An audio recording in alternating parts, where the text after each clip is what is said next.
নওশাদ সিদ্দিকীকে আপনার নাম সম্পর্কে জিজ্ঞেস করেছিলাম যে মোহাম্মদ সেলিম সম্পর্কে কি বলবেন, উনি খুব সংক্ষিপ্তভাবে বলেছেন খুব মেজাজি। কি বলবেন?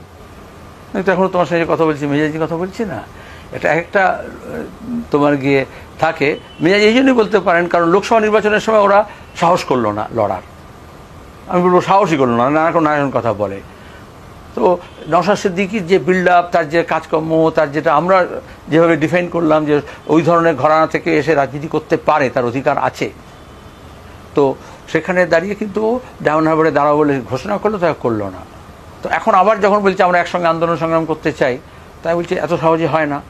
এটা তো তৃণমূল কংগ্রেস নয় বা বিজেপি নিয়ে আসা যাওয়া লেগে থাকবে, এটা শুভেন্দু আর তোমার গিয়ে কী বলে অভিষেকের পার্টি নয়, সিপিআইএম বা বামপন্থীরা এসব ব্যাপারে অনেক চুজি হয়। তুমি মেজাজি বলছি, আমি চুজি বলছি, যে অনেক কাঠখড় পুড়িয়ে তারপর হচ্ছে একটা বিশ্বাসযোগ্যতা তৈরি হয়, তারপরে মানুষ তখন তার উপরে ভরসা খুঁজে পায়।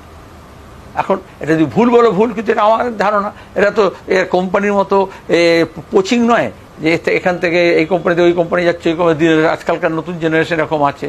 কিন্তু আমাদের একটা এই আনুগত্যটা, রাজনৈতিক আনুগত্যটা কতগুলো বিশ্বাসের উপর জন্মায়, সেই বিশ্বাস একবার ভেঙে গেলে আবার সেই বিশ্বাস অর্জন করতে হয়। এটাকে যদি মেজাজি বলো মেজাজি।